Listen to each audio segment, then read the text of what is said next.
celebrate Valentine this weekend. And it's a good thing, it falls on a weekend. So yes, you can, celebrate.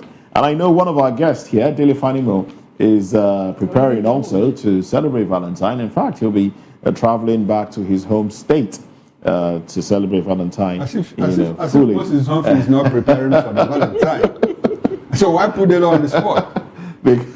Because I can. I'm telling you to comment. Well, we have Dele Fanimo joining the conversation. I am Moses Humphrey. She's Jane Ogoye and Chikumo Okoro right here with us. And we'll be going to Abuja as well, where we have a guest that will be joining the conversation very shortly. So let's look at the papers now. Let's look at the stories that are on the cover pages of the dailies. From the Vanguard newspaper, these are the headlines.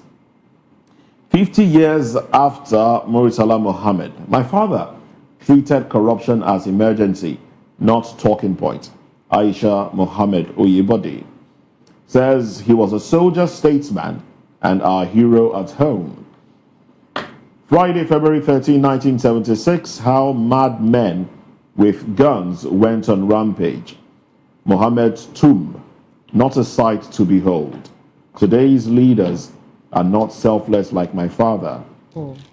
Riskia Mohammed, he was an incorruptible leader. Ambassador Aminu Wali, cool speeches of Mohammed and Dimka. Now, these are the things you would find in this page. Vanguard, if you flip the pages 12 to 15, has all these stories in there. All right. So that's, yes, today he died. Today he was killed. You know that song we used to sing? On the 13th February, when they killed our head of state, he was going to his office.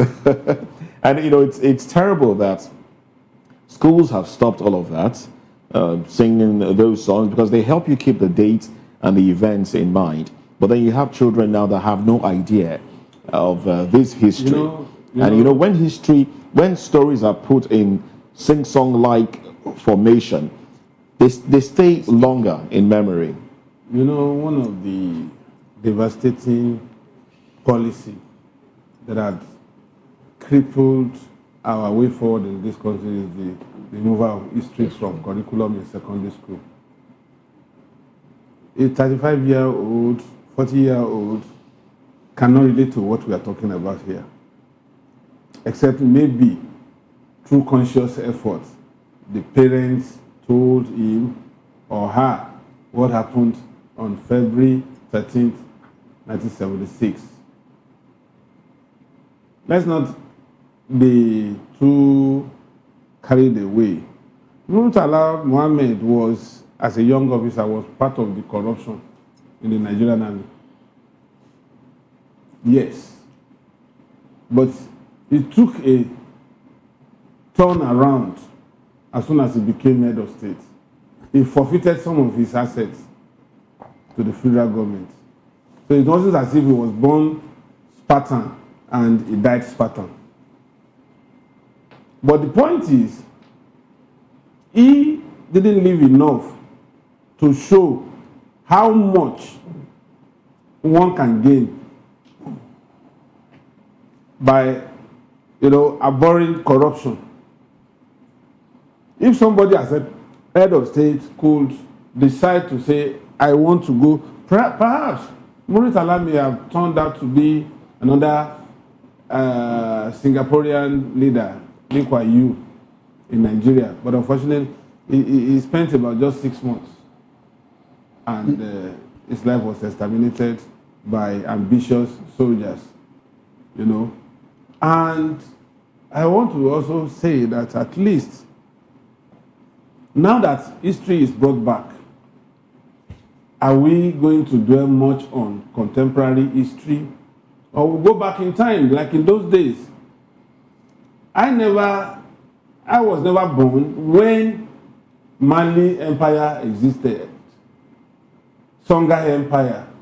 But I have a mental picture of Mansa Musa of the great Mali Empire, who was reputed to be the richest man in the world, long before the likes of Bill Gates or whoever, Warren Buffett, were even conceived. So, history tells me that Egypt was cradle of civilization. And history was also tending towards giving me an insight that Jesus Christ was African, was black, and Ethiopia existed before some of these countries existed. But that was history then. But today, what we see is drugs, women, and some other issues that are so frivolous that we encounter on the internet. Nobody's talking about history. But unfortunately, those who clap for our leaders, who expunge history from our curriculum, they preserve their own history till today. You can't go anywhere in Europe without studying European history. American history is taught in school. Okay, yes, we understand all of that. Murtala Muhammad will just be one of the articles in Nigeria's history. I would like for us, today is 50 years that he died. I was a young boy then in school, and when the information filtered, you know, in the Southeast then, we were smartened from the war. I'm a product of the Civil War, you know, and Murtala Muhammad played a very dirty role in that war. He has been fingered, you know, copiously in the Asaba massacre, and he didn't get a chance, you know, to make apologies before he died. So when he was killed, the Southeast was like, there was tense. Oh, you know, going back to what happened in 1966, you know, 10 years after the killing of the leaders and the pogrom, you know, that was visited on the Easterners and living in other parts of the country at that point. So the Southeast became edgy at that moment. So, and we were in school, and when the news filtered, there was in my village school, there was some form of commotion, and my mother ran from her class, you know, where she was teaching, to come and pick me, you know, and keep me beside her and all of that. So, and after a while, the whole thing quietened.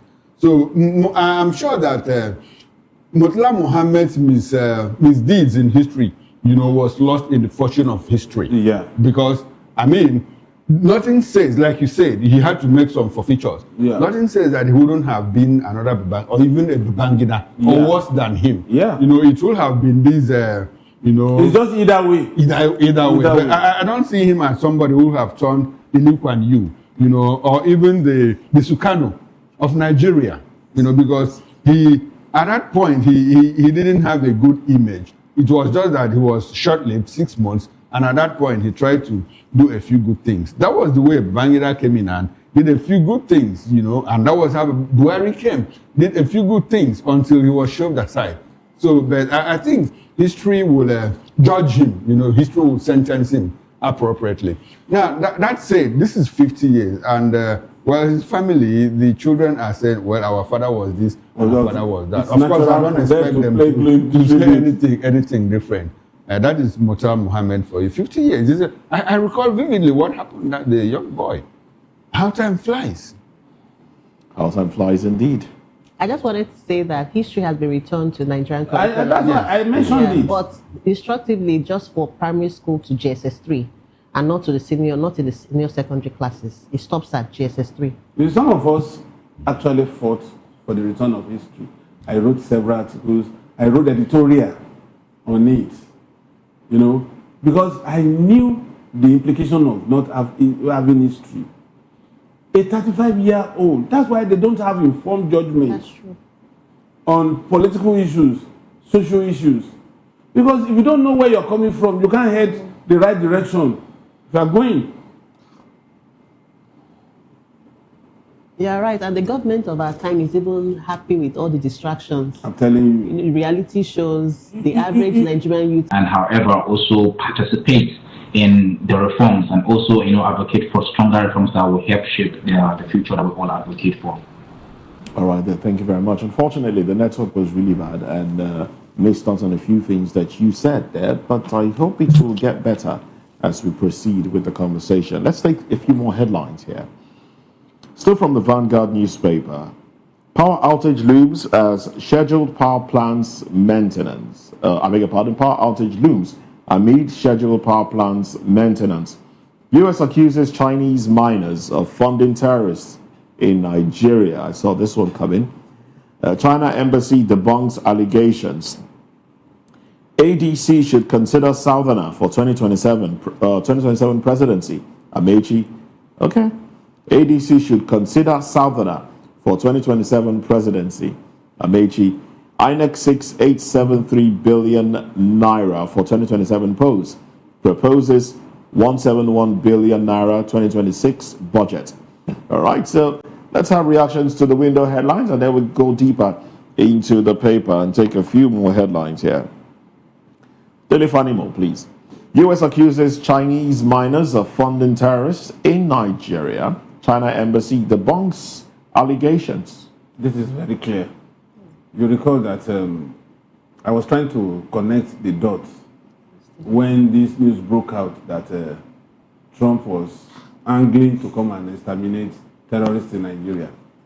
And the thing came just 3 days after he met with Xi in China. And so, if this revelation is coming up now, and we also have sources within Zamfara Kebbi that told us that these so-called bandits that are also called terrorists only provide shields for these miners. And because these Fulani, they know the terrain better than even the locals because they are nomadic by nature. So they protect these people. And who are these people? Mostly they are Asians. If they are not Chinese, they are other nationals from Asia, but preponderantly Chinese. And we see them around. Even around Ile-Ife, Axis, and Ilesha, we see them. So let's not shy away from the fact that these guys only came using the same trick they used in Democratic Republic of Congo. They use nationals against themselves, protect the mining fields, and what they take as compensation for doing this dirty, precarious job is peanuts compared to the massive excavation they take away from the soil of Africa. And so, at the heart of this fight, I also see economic residue in this. And so, whatever Chinese embassy is saying, I am not taking it. I'm not taking it, and I won't take it. Because obviously, it is clear that these Chinese, they have dominated Africa long enough that America is just waking up. The West is just waking up to their shenanigans. All right, then. Well, it's all part of economic imperialism. This is not the first time we're seeing it. It has happened. It has been part of global history, part of international history. What China didn't do during the scramble and partition of Africa and the rest of the world, they are doing now. Now, right? Exactly. They are not actually acquiring territories. What they are doing is called economic imperialism. And wherever China goes, what China normally does is that they try to stay away from the governance structure, the governance system of a particular country, particularly they are not your ordinary, human rights enthusiasts. They don't care, they don't give a damn. You recall what happened at the Tiananmen Square and all of that. And when other countries trying to develop, they say, hey, it's not a problem, it's a problem, allow us to deal with all of that. So China will go to a place, in fact, in most they even like to go into war-torn countries, and so while you are fighting, they are business, they are busy mining. Yes. So it will not be very far. You might not need to travel far to understand where the United States of America is coming from. If they say, well, China is financing terrorism, like to relate it with what they said, they might not be actually giving them arms or what, but they might be empowering them, paying them off. We saw sometime when Chinese nationals were busy. They're giving money, and then our security operatives are also taking, and they are taking. So under that condition, I'm sure you will not have that boldness, to confront them if they are, and that is what we see. So they could also be relating with bandits and all of that, terrorists, ensure that We've actually heard that before. provide cover. We heard that when a guest came on this show and said, look, this is what's going on in Benue State. Yes. Chinese are mining. Thank you. Yes. Chinese are mining and terrorists Are shielding them. are shielding them. That's what is So happening. that could be the finance and the funding, but America says they are not going to have any of that anymore. So, but what I'm trying to see is create a scenario where maybe in the cross of fire, 1 or 2 Chinese nationals are caught in that crossfire. What happens? It might just cause Probably escalate. some kind of diplomatic. Or an American soldier dies. American soldier dies and all of that. So I think we should be careful, but America will be very careful in all of this. They understand the political implications, the national security and geopolitical and geostrategic implications of all of these things. So they have to be very careful. I'm sure both of them will be playing safe, because they wouldn't want, Nigeria to turn to a battlefield between 2 world powers. All right then. Well, let's take some more. In any case, it will be in the interest of both countries. If America finds itself in a bedlam, because what they are really after may not be there for them. All right, Ali Abubakar, I understand that the network is better and we can get a better audio feed from your end. So talk to me.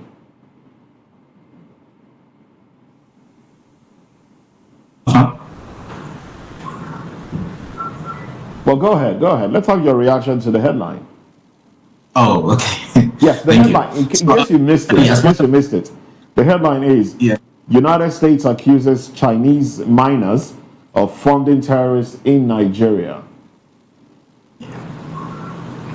So as much as I'm really concerned, as a country, we are supposed to be really, really careful with who we let into our own shores. In more essence, whether it's Chinese or the American, we're supposed to have system in place that we make sure we are monitoring the issues of someone. For example, if you have a home and at the end of the day you have a visitor coming to your home, a visitor needs to know his boundaries. He needs to understand that, okay, this is not really my country, and more essence that everything I'm doing has to be within boundaries in more essence. But in a situation whereby we live in a country today whereby any other person from different other countries or different other shores can just enter your country and then do whatever they like, even when you are even in crisis, they tend to just focus on whatever it is they're doing and looting.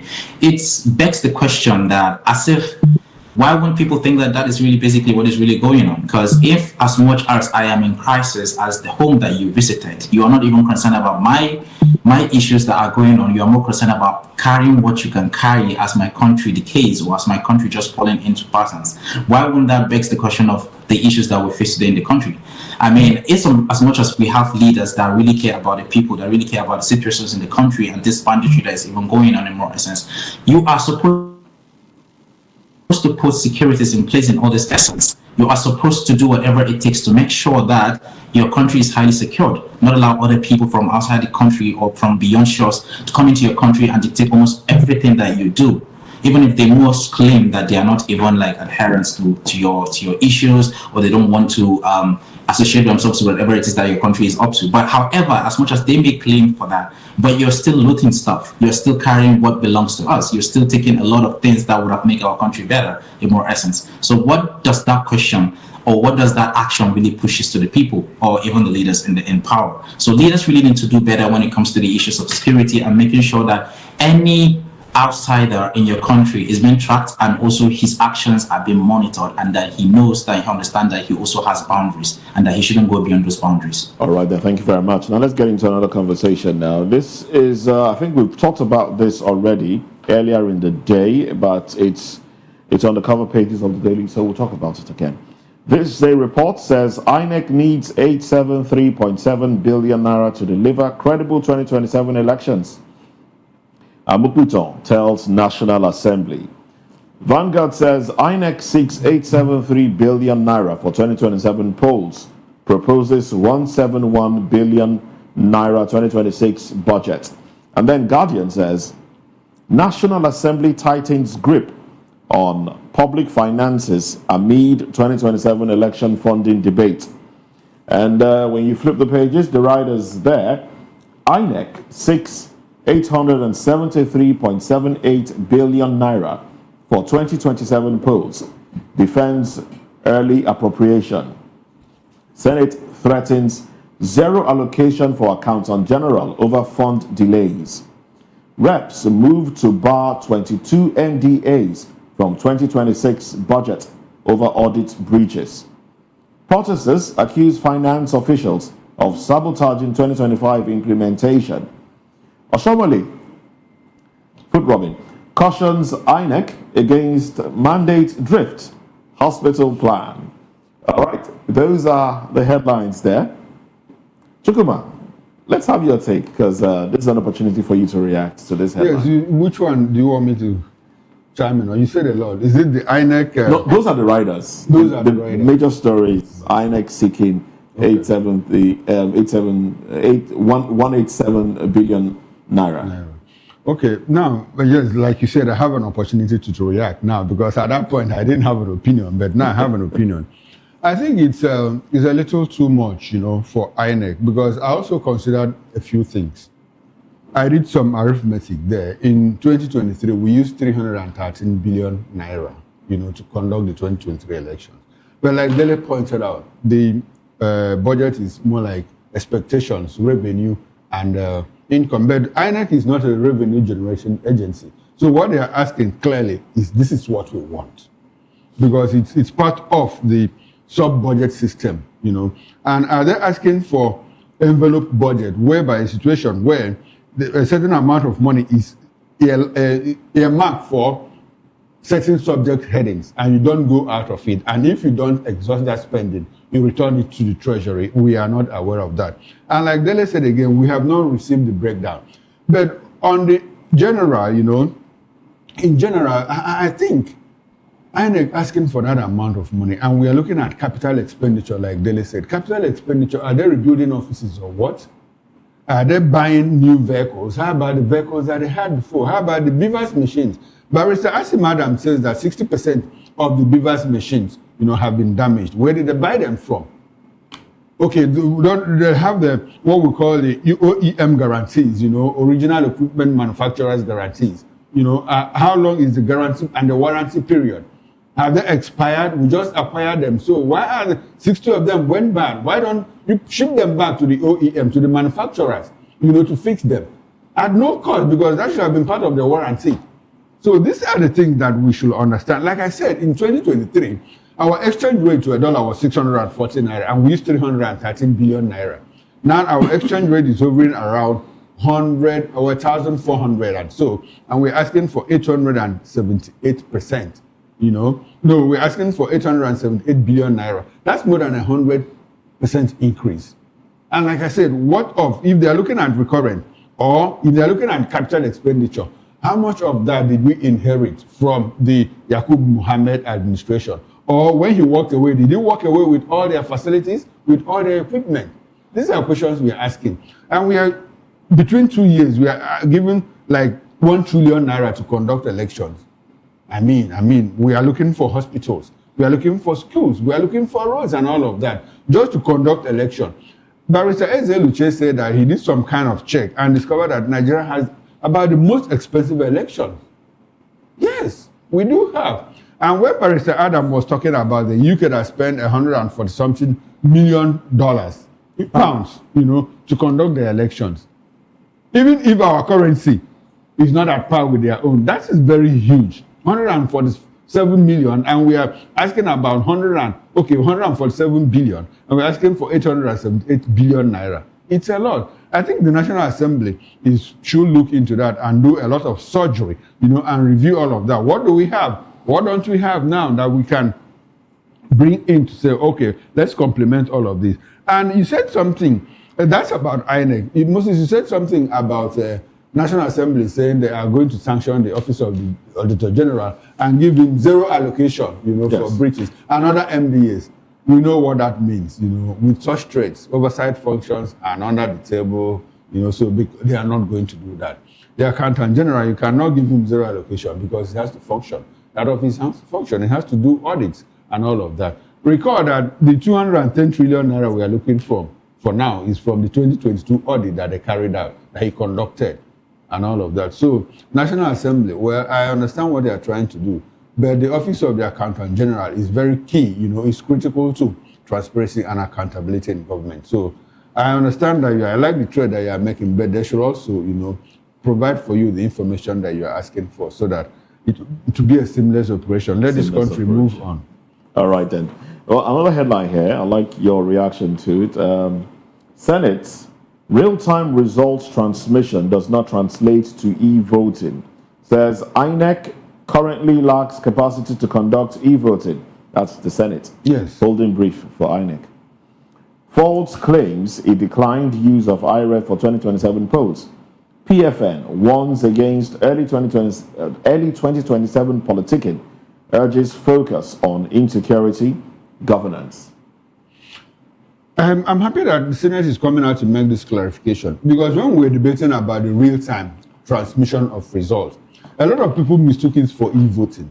We are not looking at e-voting. E-voting is a situation where you go to the Beavers machine, they accredit you, and then there's another machine that lines up the candidates, the contesting for a particular position. And probably when you just, at the touch of a button, you vote and it reflects somewhere at the IRF portal. That's not what we are looking for now. That is e-voting. We are looking at e-transmission, where you collect. So that's why they had to remove, I'm sure that's why they had to remove that word real time. Real time. Because real time means that it is happening as you are doing it.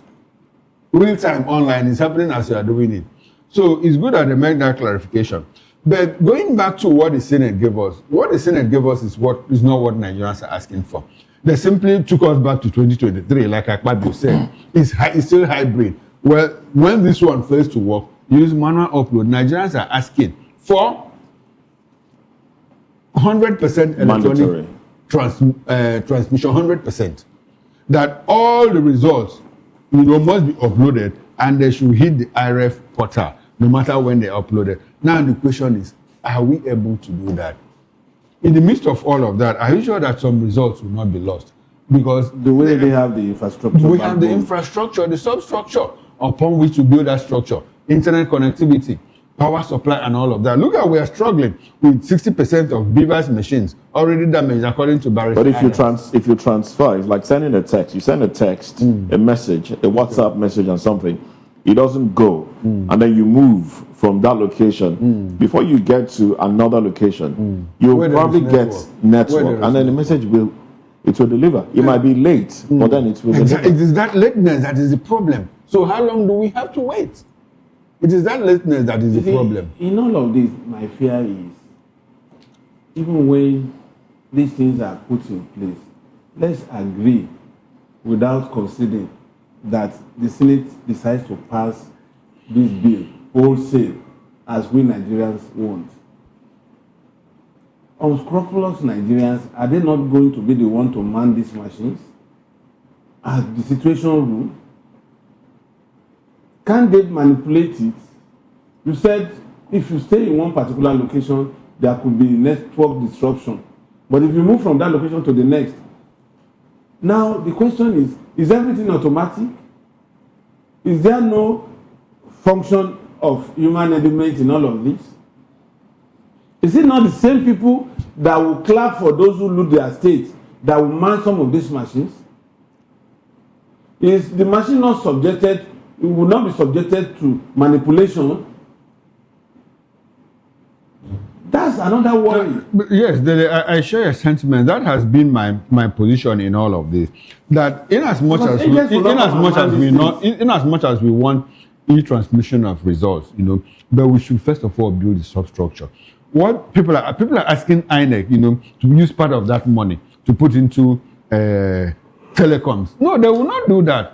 What we need to do is for the NCC, and Ministry of Telecommunications or Ministry of Communications to ensure that we have 100% or at least 95% internet connectivity. They can reduce their connectivity. tariffs, reduce the duties and all those things that they pay, and give them a mandate to ensure that they reach every nook and cranny of this country. That is what we should be talking Is that about. even possible? It is Is that possible. possible? I mean, considering the time frame we have, because for years they No, promised it's some of possible. these It's things. possible. I think the only hindrance would be insecurity. Because There we go banning again. a mast in an area where you have insecurity, they might be confronted, Yes. and then they will just decide Because not in to. this same country, we not had to a bother. particular state, I can't remember, where the bandits, as they were called at that time, maybe was it terrorists, where the government was negotiating with the terrorists to have them allow a particular mask to be put up. I think it was Borno State years back. So we see these It was things back and happen. forth. We see these things happen. In fact, because some of them, when they even want to operate, they will go and destabilize the mast. Yes. So that you don't have connectivity there. And between the time you send a message and the time it delivers, it also has a time lag. After some time, it disappears. Into thin air, and that message is lost. So this is what we should take care of first before we start talking about e-transmission. And another position I have is that the problem with Nigeria is not laws. It's about the operators. Like Dele asked, is it not the same Nigerians, that you probably give somebody 50,000 naira and he's going to manipulate that machine and walks away with 50,000 naira? That's what I'm The same Nigerians. All right. Aliyu, Abubakar, let's get your thoughts in now. Same headline. Okay, let me just add something here. As much as I'm concerned, I feel like this whole thing still reduces the possibility of manipulation. In as much as maybe there will be network or there will not be network, it only means that it only has to process online. And immediately you have a network, everything just seamlessly transfers to where it needs to go to. And that means there is no third party or third hand that will manipulate the hands of the technology. I mean, look at the idea of Instagram. Instagram now has this, for example, as a platform, it provides the idea of voting processes. When you vote, you see the vote in real time happening, and it doesn't cost a lot. It doesn't cost much or time or stuff to get all these things in place. So why is it so hard for a whole institution like Inec to provide this kind of voting rights? Most people in the country has access to either they don't have voters card, they should have NIN. Either they don't have NIN, they should be able to have international passport or any identification in the country. As much as these are necessary in their platform, there should be like a space where people get to register in real time and be able to provide what we call the KYV, which is the K Know Your Voter. It's more like an identification where all this financial institution uses what we call the KYC, using your facial recognition identification. It doesn't really take a lot to provide all that in your platforms. And with that, you can easily just vote and it will be on real time and people will be able to see whatever they need to see. Even if there is issue of network, immediately you get to where there is network, it automatically effect. That means there is no third party interference or manipulation or anything that can happen through that time. Somebody cannot go and duplicate this. It cannot be possible. I mean, all this financial institution knows about it. That's why they cannot tamper with this and they put all this in place. And how much of the thing is in place? You start to wonder what is going on. Oh well, let's take some other headlines here. Okay. CAPA, that's Corporate Accountability and Public Participation Africa, has raised alarm over surge in emerging nicotine products targeting Nigerian youths. I'm going to read a little into this one, and then I'll get into youth exposure. Members of the Food, Beverage and Tobacco Senior Staff Association, FOBTOP, staged a protest outside NAFDAC demanding the suspension of sachet alcohol ban enforcement. The NAFDAC DG says the protesters have told the NAFDAC DG that she should comply with the federal directives ordering a suspension of the sachet alcohol ban enforcement pending further clarification. So she should stay on the ban and then reopen factories that have been shut down already. Yeah. All right. So I mean, and the reason NAFDAC is embarking on this clampdown is to ensure that children don't have access to, alcohol and sachets, and these things are really not exactly the usual content that you would find in the bottles. These ones are just, they're really heavy and could be harmful to internal organs. So NAFDAC is saying, look, children have access to these things, and they're cheap, 20 naira, 50 naira. You buy these things and people just squeeze them in. So, but then if you would tie this to nicotine exposure, a big market for that one in Nigeria. I had a kind of debate with somebody yesterday on some of this substance abuse. Now, the question is, at the heart of all of this is economy versus life. FOBTOP is looking at the economic gains of its members, because those who produce some of these sachet alcoholic drinks are members of FOPTOP and NUBIFE, National Union of Beverages, Tobacco and whatever. This is the senior staff association arm of this union.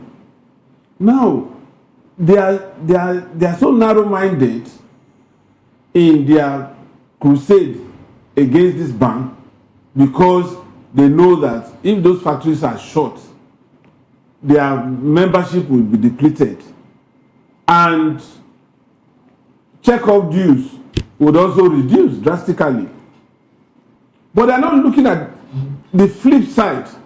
Unfortunately for some of these people that are protesting, they have children that are steeped in the abuse of these substances. That some parents don't even know who their children are. This thing, some people protested, and we saw it on television, that the ban should stay. NURT members, NURTW members, that look at me, I am even older than my age. I didn't know that this thing was going to get me to this point. It was too late when I realized that I needed to stop. That I don't want my siblings, my younger ones, to continue in this trend. They all came out to say it is more of damage than build to their health. Now, this sachet, I was telling that person that, look, those days when we had bottled drinks, the only access a youngster could have to such is if your father brings it home and you cleverly go there to steal part of it. And by the time you start misbehaving in the house, your father will suspect you. But today, that boy, if you get to his house and give him 500 naira, he knows that he's sure of taking at least 10 of those sachets. And he goes to the streets. It's not as if it is restricted to adults alone. And if you tell him that no, because you are underage, you cannot get access to this thing, he will tell one of the big brothers in the neighborhood to help him buy, and the brother will give to him. In fact, there was this TikTok thing that they were even promoting small boys as little as maybe 7, 6 holding this sachet. In fact, in the neighborhoods, particularly in the slums, it is a status symbol to hold a sachet of this alcoholic drink. And these are basically ethanol based. Because if you have to process a blended whiskey or brandy, it takes, for you to keep it in the barrels before you start bottling it, the minimum you get is about 6 years. That's why when you see bottles of these beverages, you see 12, you see 18, you see 35. There are some that it's about 35 in the barrel before they produce and sell. So now look at the volume, and these are new generation outfits. We are not even talking about the adulterated ones that are brewed inside rooms, Slums. and then we are killing a generation that we usually say are leaders of tomorrow. We are killing them gradually, and somebody is saying that they should not ban. If you know you are capable of drinking alcoholic drinks, go as an adult, buy whiskey. You know that you understand why you are taking it. If you want to die, yes, die. If you want to live, live. But a boy of 6, 7, 8 to 10 taking these illicit drugs, because I call it drugs, because you don't even know the composition. And then you now go to hospitals now. Nephrologists now struggle to attend to patients because youngsters are having their liver being harmed by these drugs. I agree. There's also a Then drug even pandemic. kidneys. It's becoming a pandemic. It's a pandemic. If you go to any of these hospitals where you have this dialysis, you find that youngsters, Yes. this dropping of kidneys is supposed to come near anybody below 50. Ideally. But you now see youngsters as young as 12, 15 going for dialysis. And you see them in the neighborhood, bloodshot eyes, as early as 9 o'clock in the morning. You see them in motor parks, looking frayed, and with bloodshot eyes. You know that this is the result of some of these things. And we continue to say we shouldn't ban. For me, I go for the ban.